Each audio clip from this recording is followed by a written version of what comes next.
mbokk yi salaamaaleykum bu dee yéen a ngi ñuy dégg rek ñu tàmbali li nga xam ne moom mooy live bi ñu war a def ak yéen nga xamante ne l'essentiel dafay wax ci li nga xam ne moom mooy élection présidentielle bu 24 mars 2024 bu war a am dans une semaine exactement waaye surtout interpeller ñi nga xamante ne ñoom la ñu war a interpeller ci la sécurisation des bureaux de vote comme nees koy waxee ci wàllu boobu dinañ ci am deux intervenants au cours de ce live kenn ki bokk na ci PASTEF nekk secrétaire chargé des élections ci secrétariat bi la nekk moom dina ñëw wax ci données yi nga xamante ne ñi ngi koy manipuler dernièrement ñu koy gis ci réseaux sociaux yi ñëpp di ñu ci interpeller c'est très important. beneen bi également dinañu am benn statisticien koo xamante ne ñëpp xam nañ ko ci xarañam ci xam-xamam nekk responsable statistique ci université de Québec bu Montréal di Mamadou Yok moom également dinañ ko am au cours de l'émission mu wax ñu exactement statistiquement quelles sont les possibilités qui s'offrent à tous les candidats ci élection yi ku bëgg a gagner élection yi naka nga war a taxawee au premier tour ba nga mën ko gagner au premier tour au cas où gagner woo ko au premier tour lan moo war a mën a xew bañ mën a gagner élection yi au second tour est-ce que ces élections au regard des différents candidats ak seen profil ak doole gi ñu ñëwee est-ce que mënees na koo gagner au premier tour loolu yëpp dinañ ci waxtaan ak ñi nga xamante ne mooy Mamadou Yok nekk statisticien waaye dinañ waxtaan ak yéen également ci li nga xam ne moom mooy sensibilisation bi nga xam ne nag kenn xaaru ko ci kenn kudul yéen ñi nga xamante ne ak ñun ñi nga xam ne ñun ñoo bokk ci projet bi di ko doxal di ci am taxawaay boo xamante ne li ñu ci bëgg rek mooy fexe ba réew mi mën a moom boppam ci wàll wu ne. ci kaw loolu mbokk yi dañuy tàmbalee ak li nga xam ne dégg nañ ko tout à l'heure muy coowal le nord Podor Ranérou dans le Fouta nit ñi di wax naan élection yi nañ ko sécuriser dans cette zone là. naka lañ war a def ba sécuriser ces élections dans cette zone là ak pourquoi ñuy waxi zone boobu mais surtout ñi nga xamante ñoom ñooy les populations du Fouta ñoom aussi lan la ñuy xaar ñoom parce que ñoom waruñoo nangu waa Fouta ci seen bopp parce que gis ngeen mbokk yéen ñi nga xamante ne dañuy seetaan yàlla xam na leen ñi nga xam ne ñoom ñoo ñu interpeller ñëpp ñi ci ëpp waa Fouta lañu c'est-à-dire ce sont des personnes dignes nit lañ ñoo xamante ne bëgguñu njublan bëgguñu ku leen jaay yenn yi ku leen jaarale fenn fii ñoom ñoo ñuy interpeller naan ñu alerter leen bu ko defee ngeen dimbali ñu ñun aussi ñu mën a amee taxawaay boo xamante ne kenn du fokkar ni li nga xamante ne mooy suñu expression voix c'est-à-dire ñun ñu fi dëkkee ñu dëkke Fouta war a voter Fouta bokk Fouta li ñuy voter dañoo bëgg mu transparaître ci li nga xamante ne moom mooy résultat yi ba nga xamante ne li ñu gis moom mooy ñoom li ñu exprimer wu ci vote yi loolu nag pour ñu mën leen cee dimbale foofu ñu xamal nit ñi ne leen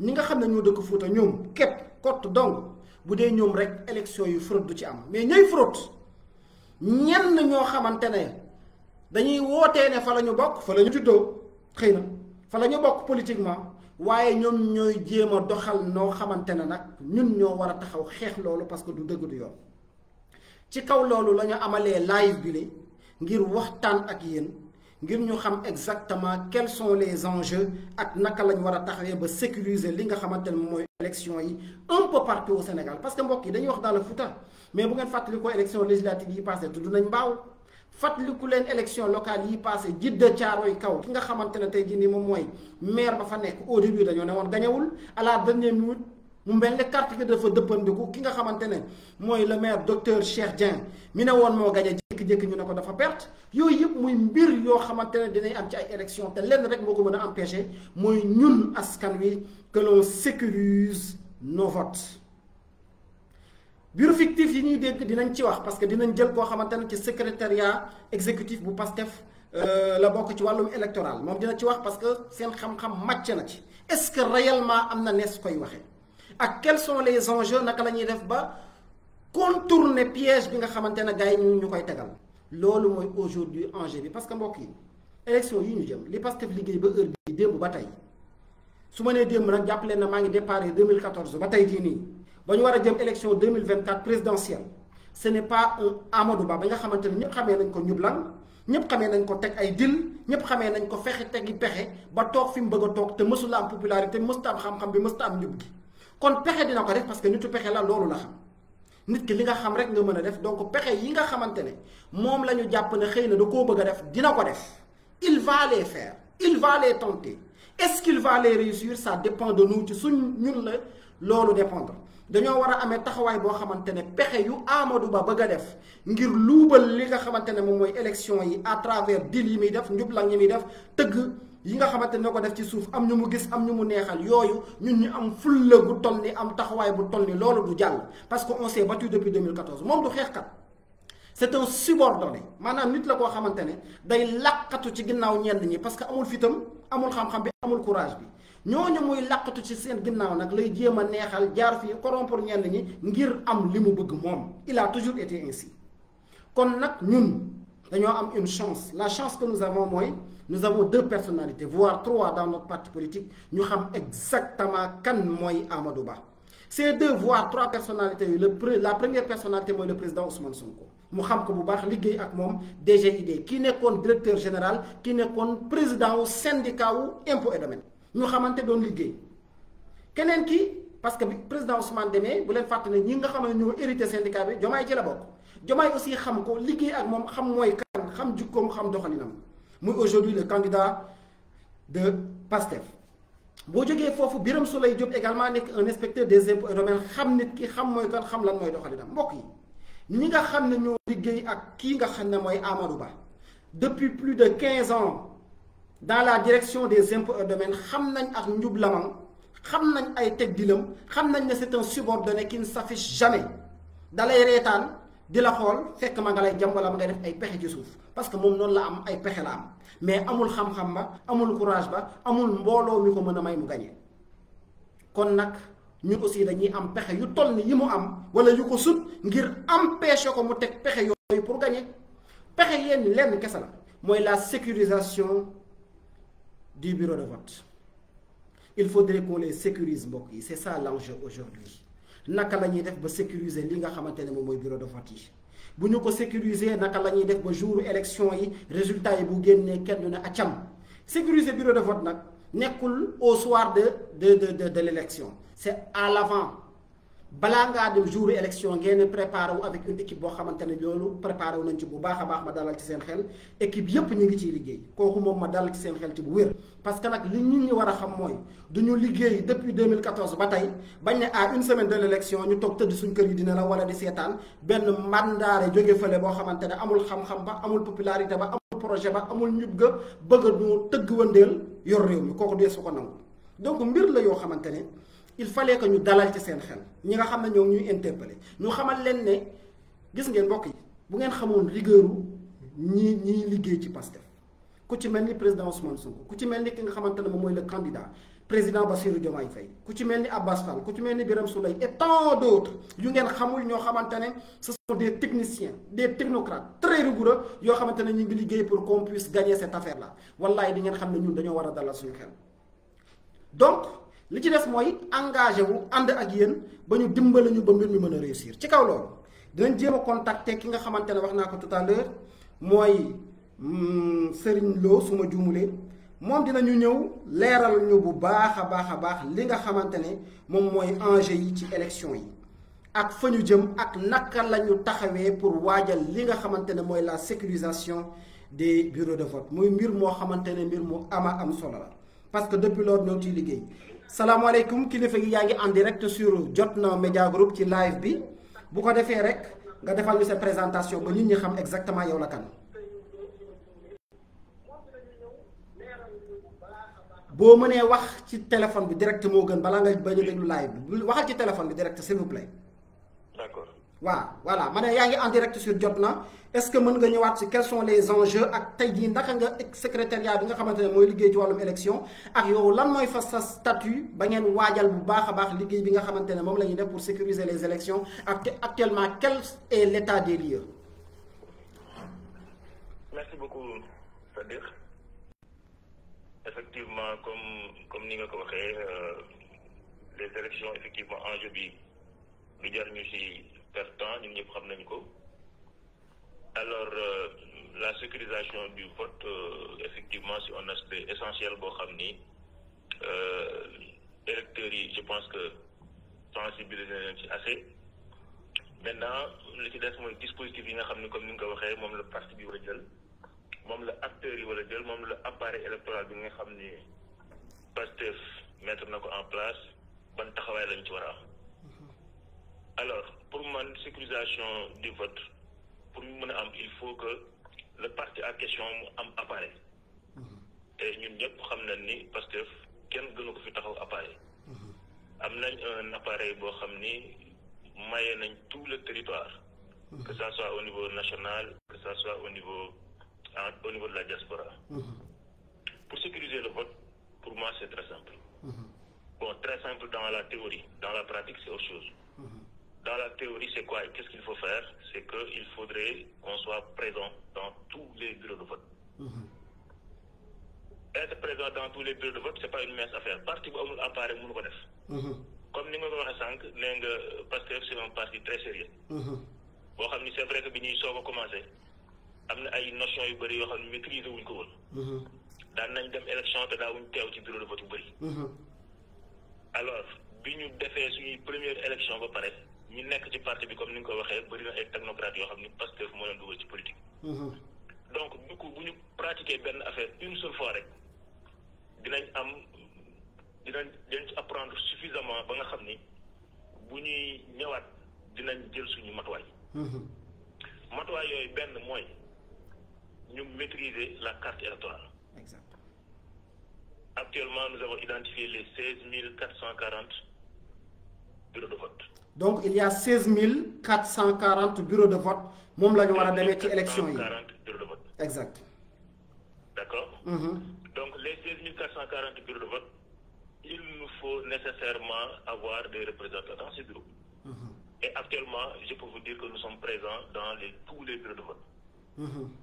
Bon c'est vrai que alors carte électorale bi am na nu mu tëddee. territoire bi aussi am na nu mu tëddee.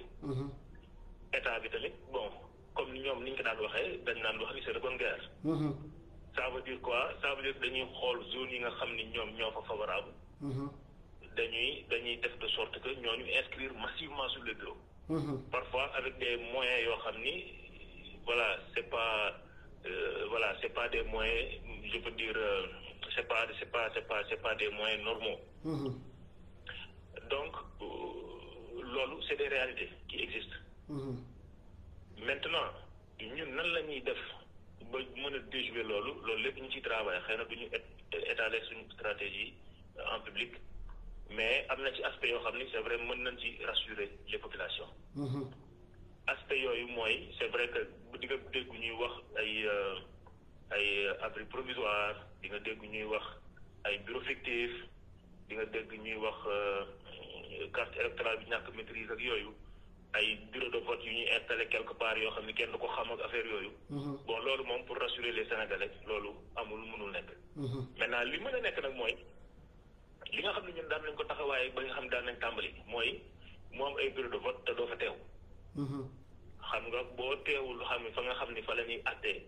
fa la ñuy voté. Bon bu dee ku dëng li ñuy def mooy jël benn PV defar comme il faut comme ki ngay jonganteel nekku fa. mën nga defar sa PV dem. Donc ñun suñu taxawaay après lan moo ci war ci taxawaay en tant que parti. mooy suñu représentant de bureau yooyu ñu teew. mooy li nga xam ne moom la Ousmane Sonko di wax chaque jour buy wax mooy xale yi jeunes yi parti bi tous les militants nañu voté nañu sécuriser suñu vote. Ça veut dire quoi? Ça veut dire que nañu présent dans les bureaux de vote nañu présent aux alentours des centres de vote. Que nos mandataires soient présents et qu'ils fassent le travail comme il faut. Loolu mooy le travail à faire. Maintenant abri provisoire aussi bëri na ñu koy wax abri provisoire c'est quelque chose qui peut avoir lieu, c'est pas un problème. Il y a même abri provisoire c'est juste voilà bureau bi xamaguñu jour vote bi fan lañ koy teg wala benn zone la boo xam amuñu école dañuy ñëw indi ay bâche wala indi ay zinc wala quoi qu'il en soit en tout cas ñu installer ay bureau le jour J. Maintenant le centre il est identifié. Donc bureau ba bokkul ak yeneen bureau de vote wala yeneen centre de vote yi nga xam ni da ngay ñëw la école biscuiterie nangam la. nga dugg foofu ñun la bureau de vote 1 ñu ngi ko installé ci salle de CI1. bureau de vote 2 ñu ngi ko installé ci salle de TP2 xam nga loolu c'est clair c'est fixe. exact. maintenant fu mel ni Touba par exemple wala fu mel ni yeneen dëkk yoo xam ni amuñu ay école yu ko mate.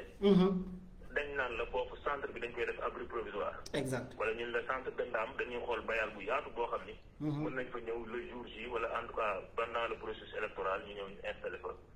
li ñuy wax abri provisoire su boobaa suñu mandataires yi ñoom tàmm nañ loolu xam nañ ni bu ñu ñëwee dinañ mën a identifier le bureau de vote 1 le bureau de vote 2 le bureau de vote 3. maintenant là où le parti wala candidat bi wala en tout cas les candidats pare wuñu pour sécuriser seen vote mooy nga ñëw amoo fa ku la fa teewal. ba ñuy dépouiller les votes à la fermeture des bureaux teewoo fa. amoo fa mandataire bu récupéré copie de PV. mais kooku lu doon jàpp ci sa bopp. te yaakaar naa ni nag parce que ba ñu commencé ba léegi.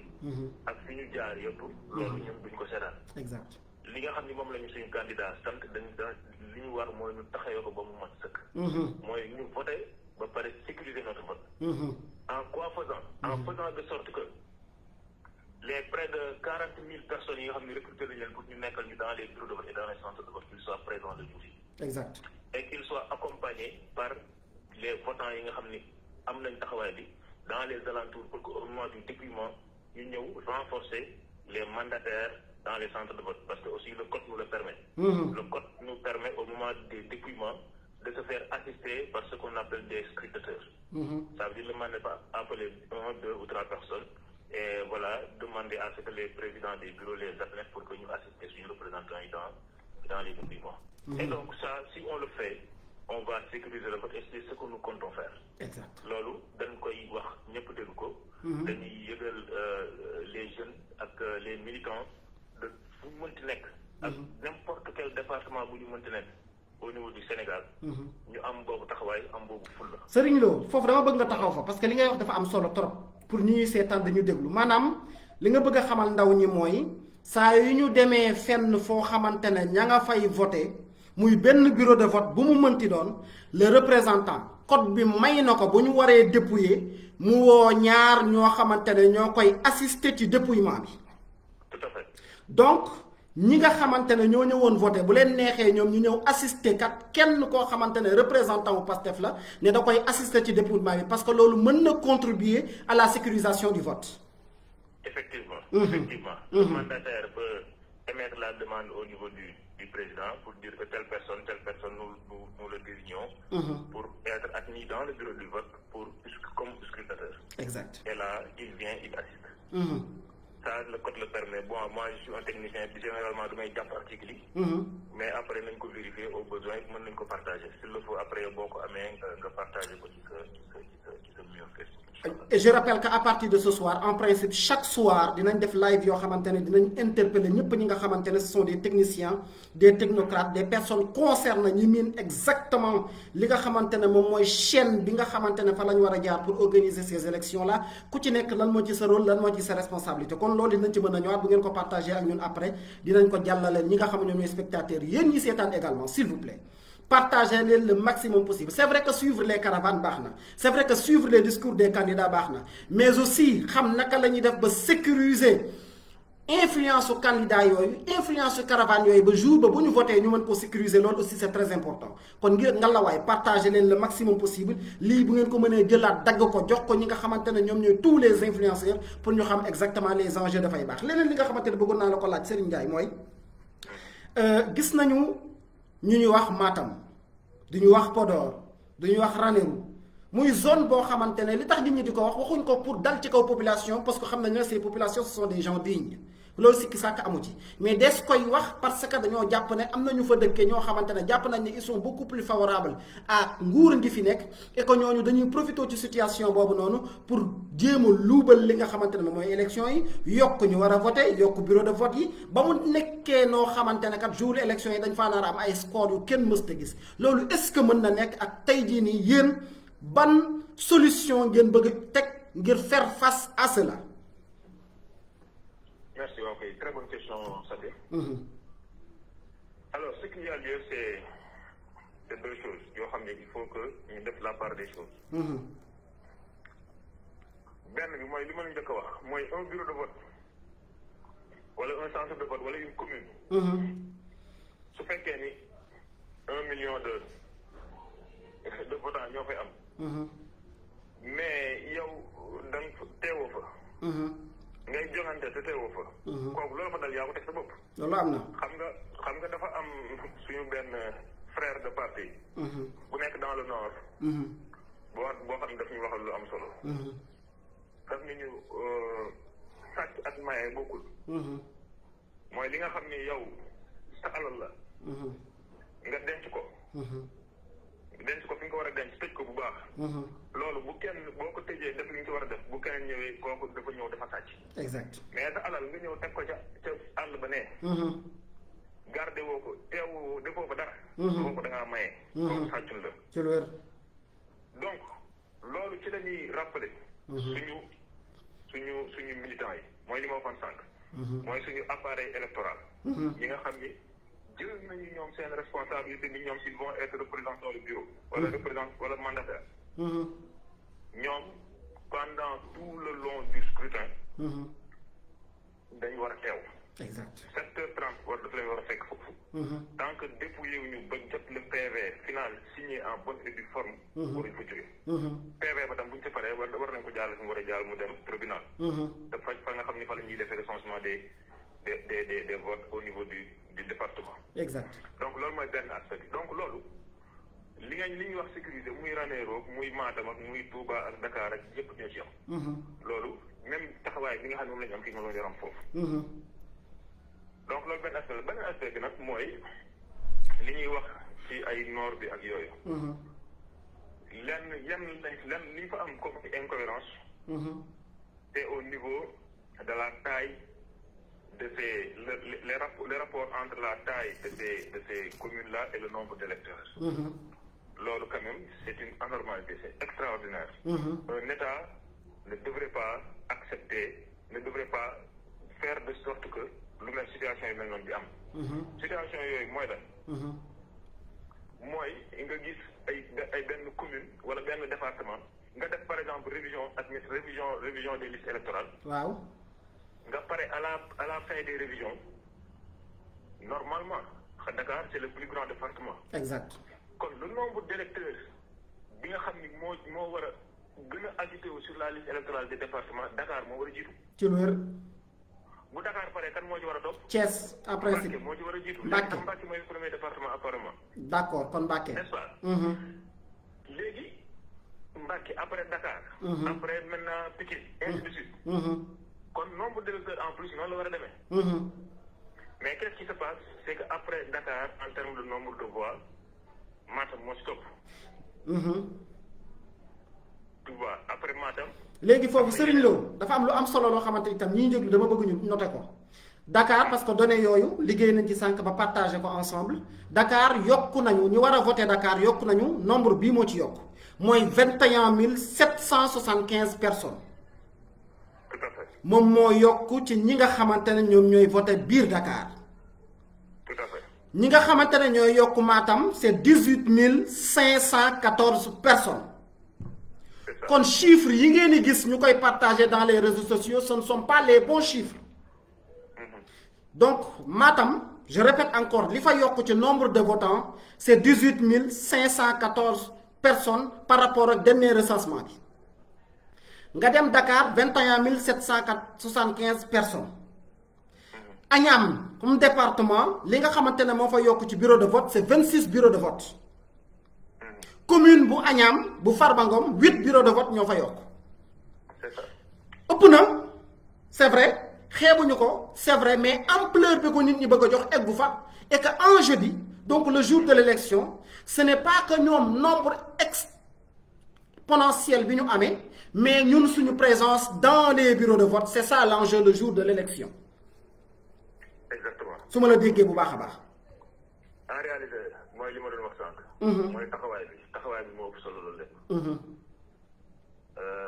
taxawaay bi mooy teew bu ñu fa war a teew. c'est vrai que nombre de voix yi yokk na anormalement. donc par exemple boo jëlee fu mel ne Touba 7 bureaux de vote moo fa yokk. c'est-à-dire un bureau de vote entre les locales et les législatives. Après les législatives aux présidentielles 7 bureaux de vote. 7 bureaux de vote moo fa yokk Touba. nga jël Agnam 8 bureaux de vote.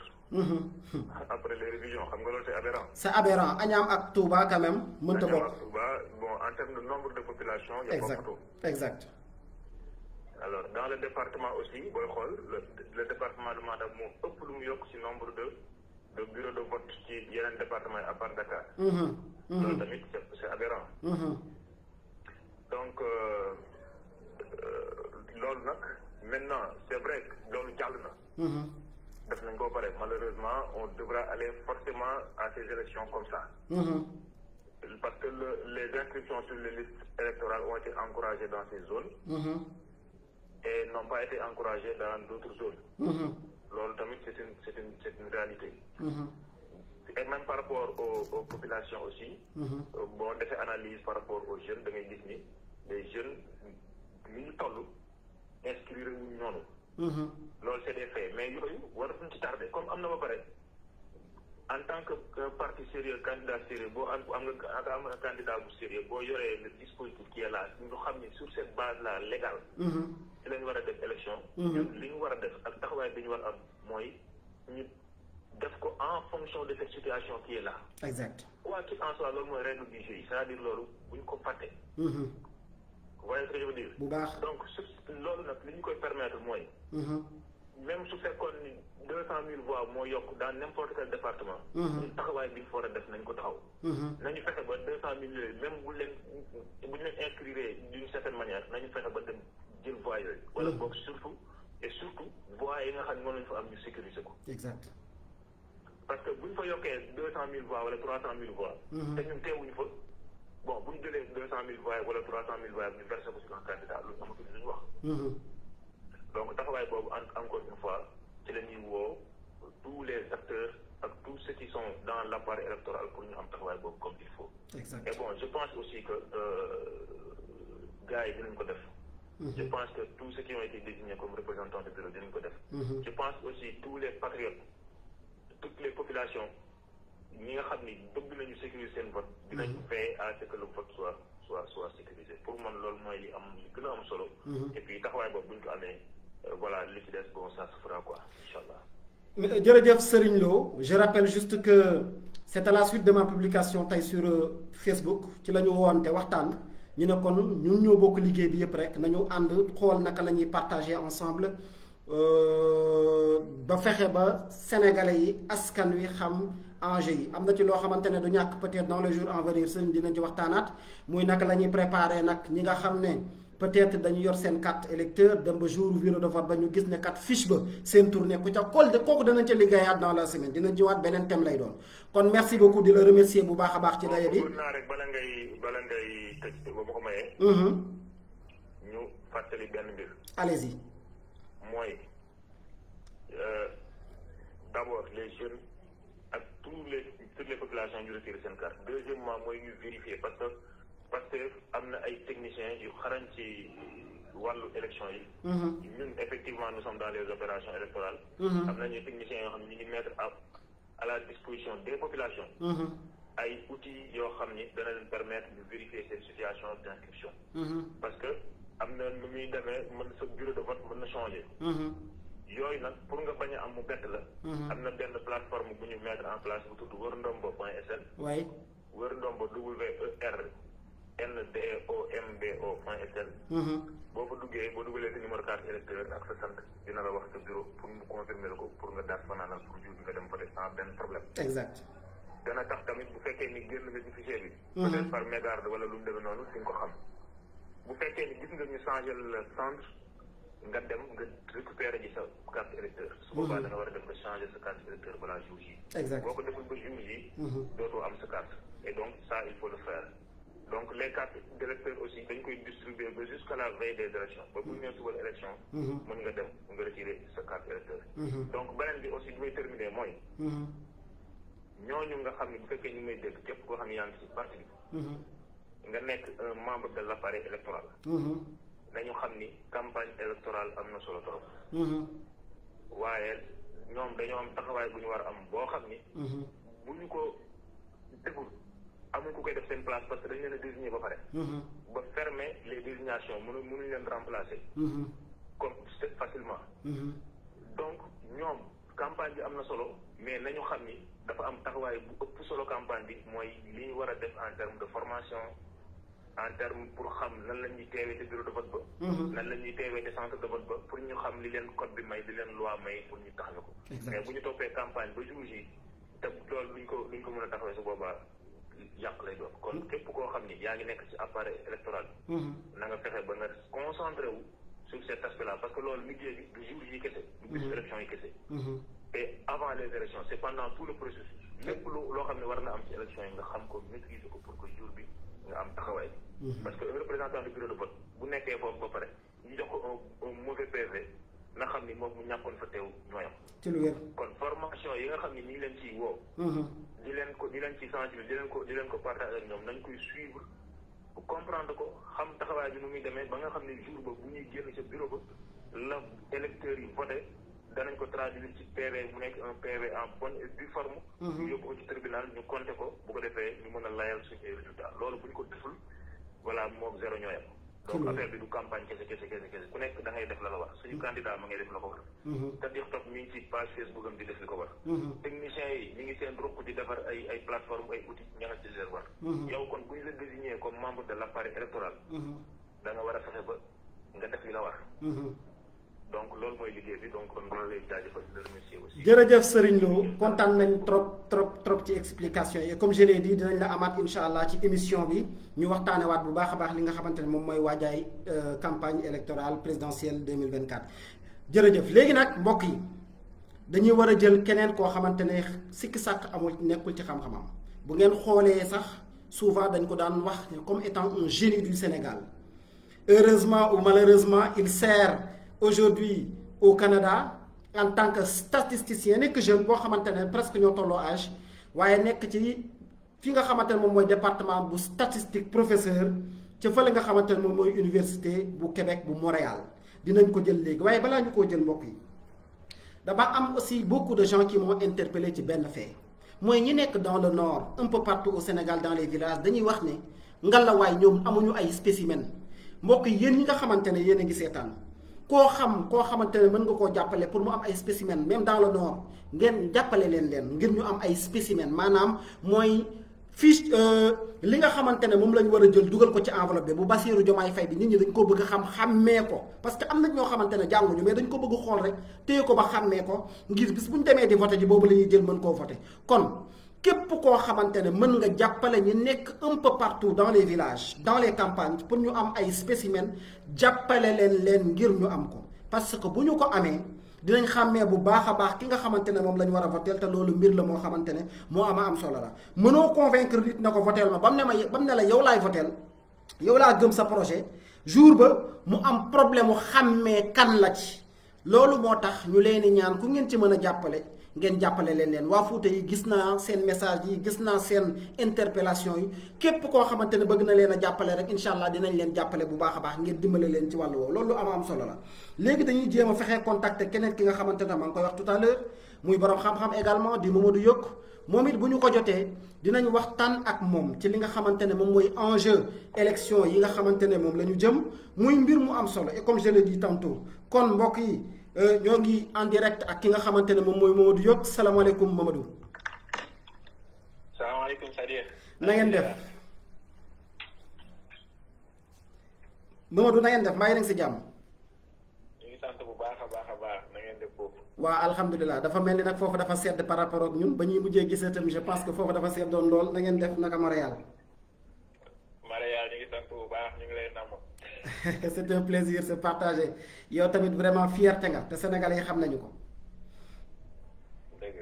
merci beaucoup. merci beaucoup Mamadou léegi dañuy dem ci dans le vif du sujet ñu gis temps yi ngay def ay publication parce que gis nañ ne saa yu ñu demee ci ay élection am na rôle bu mucc ayib boo xamante ne yaa ngi koy def ci wàllum statistique maanaam mooy compter xam kan moo mën a am tant de pourcentage kan moo mën a am sàngam en valeur absolue est-ce que mën nañoo jàll premier tour est-ce que yi ñu dugal baax na am baaxul loolu yëpp da nga ciy liggéey mooy liggéey bu mucc ayib nga am publication yoo jotoon def ba am ñoo xamante ne sax signalé nañ sa compte ngir bañ mbir mi leer te yow da ngay liggéey ci mbir mi leer tey jii nii ci élection yi ñuy jëm quels sont les enjeux ba nga jàpp ne faw nga am ci taxawaay ba nga ca amoon. waaw jërëjëf Sadio comme ni nga ko waxee rek yaakaar naa ne bi ñu jëmee ci élection yi nga xam ne enjeux yi ni mu doy ci période bi ñu toll nii yaakaar naa ne ça va se décider dans les urnes. Et puis comme que man yàlla dama nattoo ci ay chiffres.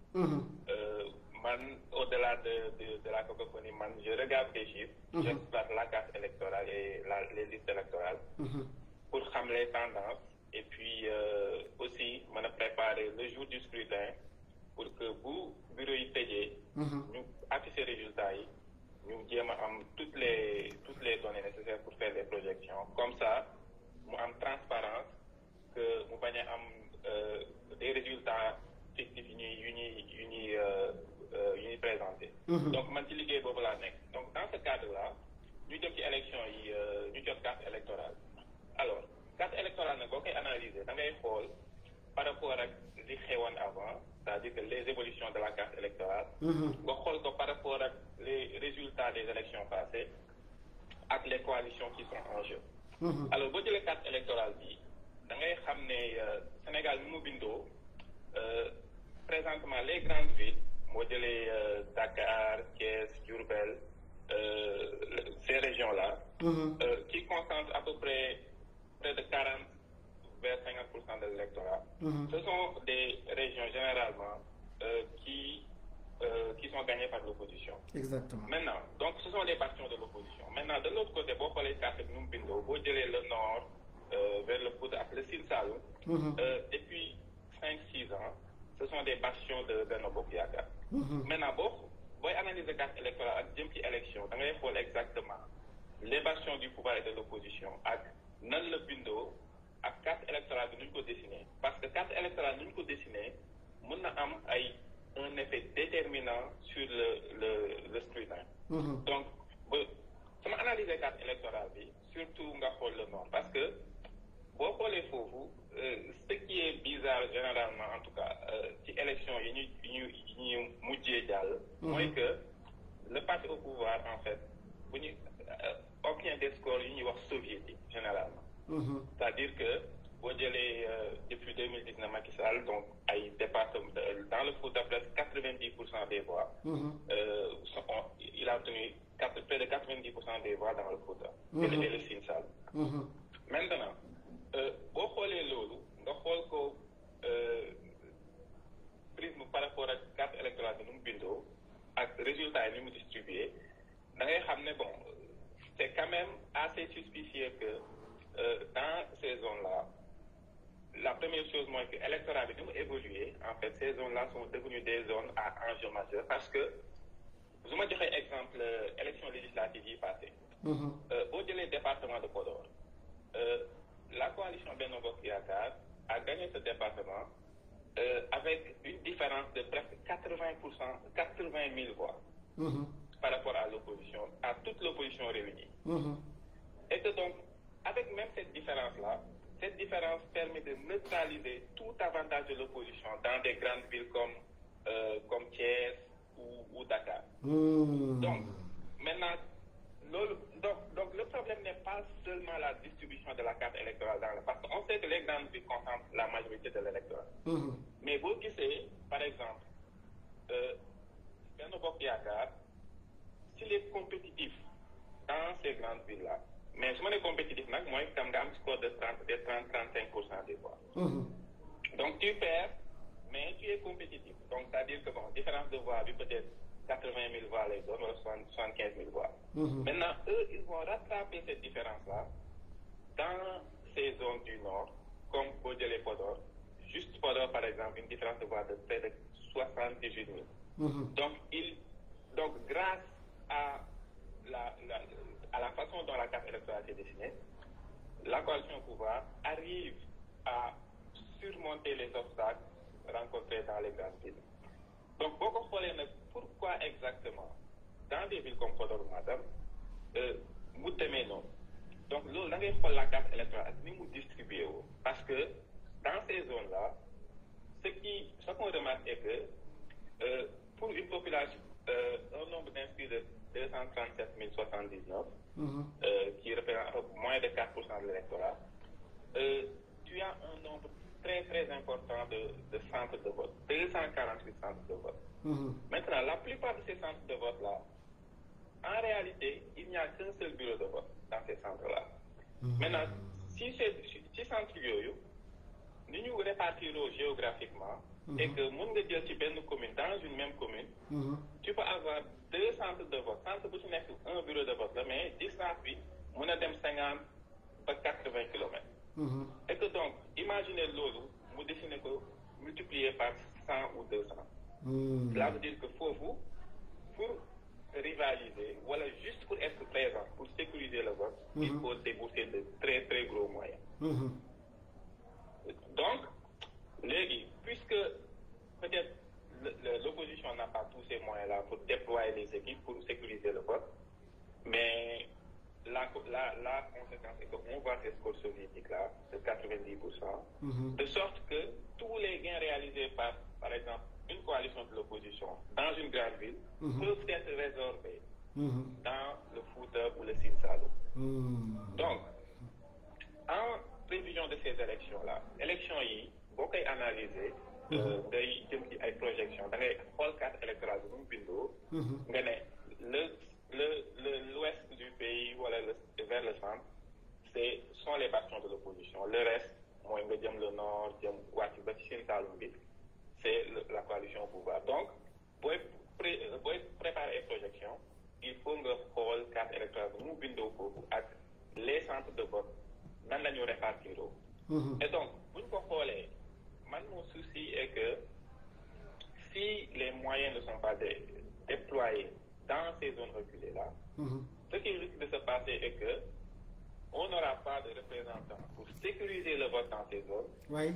Et donc, au soir de l'élection, on risque de se retrouver avec une coalition au pouvoir qui perd grandement dans les grandes villes, mais curieusement, qui réalise des scores soviétiques dans ces zones-là.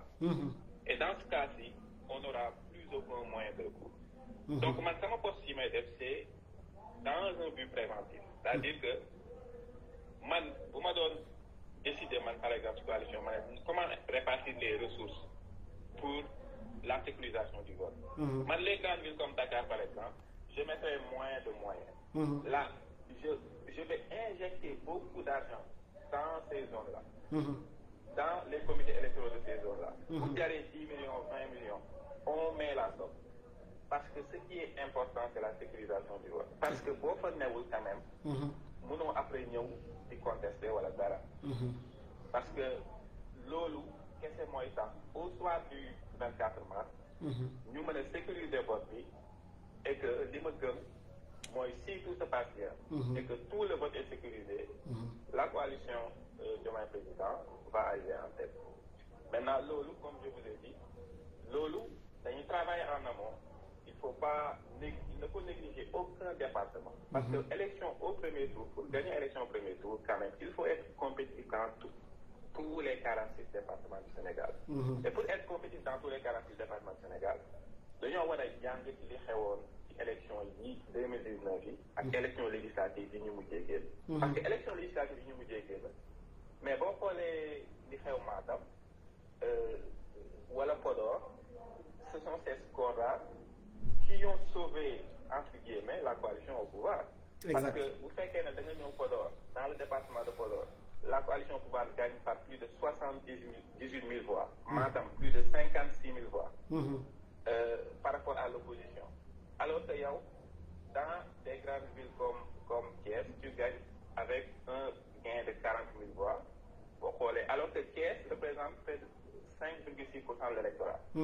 Donc cela veut dire qu'en termes de performance, la coalition, les coalitions de l'opposition performent dans les grandes villes, qui concentrent la plus grande partie de l'électorat, mais peinent à faire peser ces performances-là sur les résultats au niveau national. Et l'autre, moi, que la coalition de l'opposition, la coalition au pouvoir arrive à surmonter ces obstacles dans ces zones reculées avec des scores solides. Donc, pour résumer, vraiment, c'est un cri de cœur parce que nous sommes à une semaine de l'élection à peu près.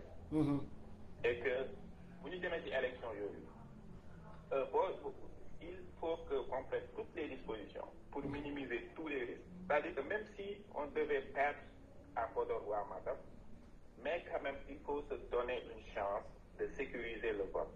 De sorte que, pour nous annoncer les résultats, qu'on sache tous que, pour nous donner les projections, on sait qu'à Podor, on ne va pas se réveiller, n'est-ce pas, avec de grosses surprises et des différences, des gains du parti au pouvoir de près de 100 000 voix. Parce que si on ne fait rien, parce qu'on regarde les tendances, si on ne fait rien dans ces zones-là, si on n'injecte pas assez de moyens, on ne pourra pas sécuriser le vote.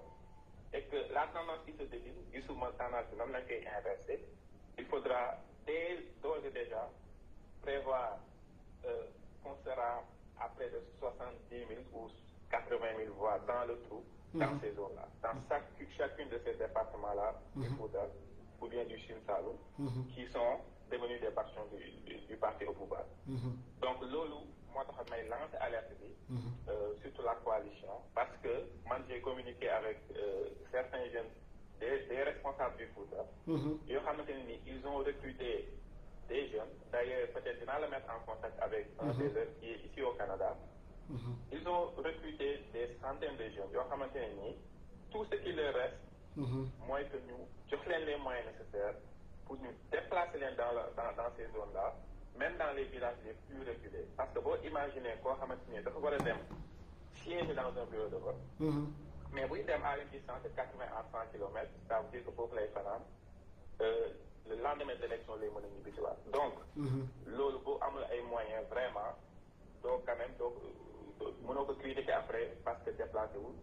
C'est parce que tout simplement le terrain est décrit de telle sorte que ça va être très très difficile pour ces jeunes-là, sans moyens financiers, de se rendre dans ces centres de vote qui sont dans des villages très très reculés, éparpillés un peu partout dans ces zones-là. Donc vraiment, je me donne qu'on donne les moyens à ces jeunes-là. Parce que si on ne le fait pas, il faut d'ores et déjà calculer ou bien prendre en compte le fait que on risque de se retrouver comme à l'élection 2019, comme aux législatives 2022, dans des zones comme le Fouta et le Sine Saloum, une opposition presque inexistante en termes de performance électorale et un parti au pouvoir qui arrive à résorber tous les gains réalisés par l'opposition dans les grandes villes, qui concentrent encore une fois la plus grande partie de l'électorat.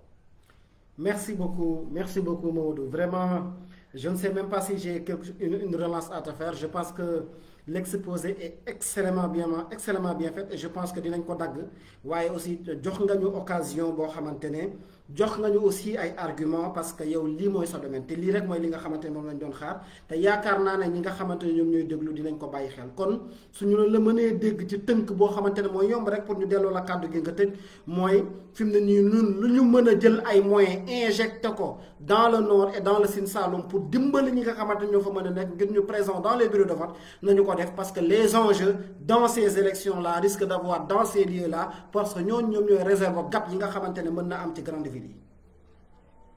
Voilà, justement, c'est très très très bien résumé, c'est-à-dire. Donc, li ma wax rek mooy ñu jëm ci élection yi boo xoolee l'engouement ak ce qui se dessine en termes de tendance. da ngay ñun dañoo war a comprendre que ne le parti au pouvoir ou bien la coalition au pouvoir a compris les enjeux et fait que dans ces zones-là, ils peuvent réaliser de gros coups pour pouvoir survivre. Et puis, on ne doit pas leur donner la possibilité de réaliser ce projet-là sinueux. Et donc, déployons les moyens, sécurisons le vote, n'est-ce pas? Allons voter et attendons les résultats au soir du 24 mars, Inch'Allah. Inch'Allah. Merci beaucoup Mamadou Yok. Vraiment tout à l'heure laa la woo wax la sama xalaat ne la dama bëggoon ñu bokk émission bi nga nagul ma ko di la remercier bu baax a baax kontaan nañ trop du ñàkk également sans doute le jour des élections ou bien même à la veille s'il y a des choses yoo xamante jàpp nañ ne dans le domaine des statistiques mën nga ñu ko leeral du ñàkk dinañ ñëwaat ci yow nga mën ñu koo leeral dina wax ñi nga xamante ne ñoo ñuy seetaan également ñuy suivre la page Mamadou Yok.